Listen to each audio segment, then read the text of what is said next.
You do have the First Amendment here, Yes. which guarantees freedom of expression. So why are you worried?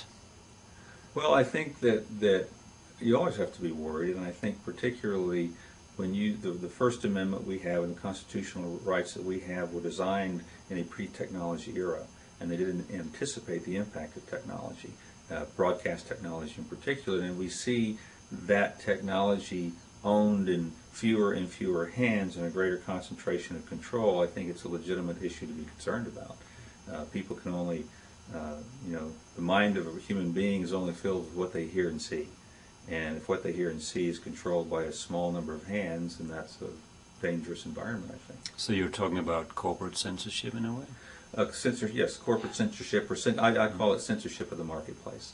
Of that there are certain, in a corporate marketplace, there are certain pressures that come to bear that are not, it's not a scheme of individuals. It's just an unspoken pressure of the marketplace that leads to decisions, and that can create a form of censorship.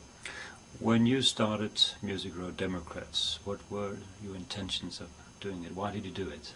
Well, I think that two things. It was a group of liberals and progressives that were concerned about the political environment, but I think more importantly, I think we just witnessed what had happened to very significant artists in our community, the Dixie Chicks, that were directly punished for pure political speech.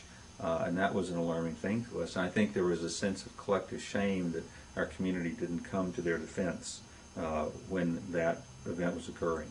And so post-event, we determined we need to organize in some way so that if that were to happen again, we could collectively, act against it. Are you afraid that artists would censor themselves more after an incident like the Dixie Chicks? They certainly have censored themselves more. There's no question about it. Is that something that the musicians talk about? They don't talk about it a great deal, but if you talk about it with them, they will. The certain number of them that would be inclined to say something will refer to that. They're sensitive to that, yes. And I think particularly not just the artists, but the advisors around the artists, the publicists and the managers and the agents are very sensitive to it. They're probably more sensitive than the artists are to it. What have the responses been since you started? Very good. It was remarkable. Our first meeting was 25 people, and we each thought to invite 3 friends to the next meeting, and that meeting was 125 people, and the next meeting after that filled the theater. And it was, again, it wasn't driven solely by concern about the Chicks. That was one element. It was driven by concerns about what was going on with the Bush administration. So it was a clearly, a political element. But two, also there is a perception that country music is a domain of conservatives and Republicans in our country. And I think that for a group of people, of executives, to stand up and say, no, we're Democrats, we're progressives, we're liberals, we aren't Republicans, suddenly gave everyone else permission who had been silent to stand up and say, oh, I am too. And so there was a great sense of collective community when people could look across the room and say, oh, I didn't know you were a Democrat. I didn't know you were a Democrat. And that act is powerful.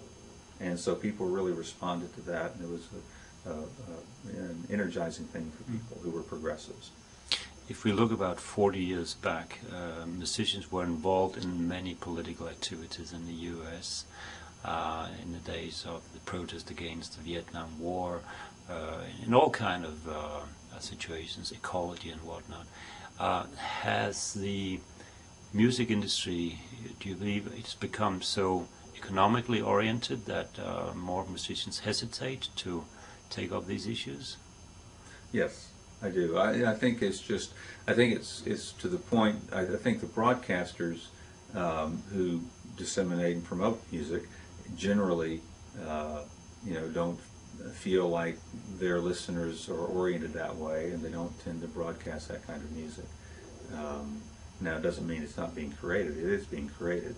But for instance, I have a song by an artist, a very accomplished songwriter, who had an album of her own, and she had a very politically oriented song that she chose not to put on the album because she was concerned that the political elements would be offensive to some people and that they would react negatively to it.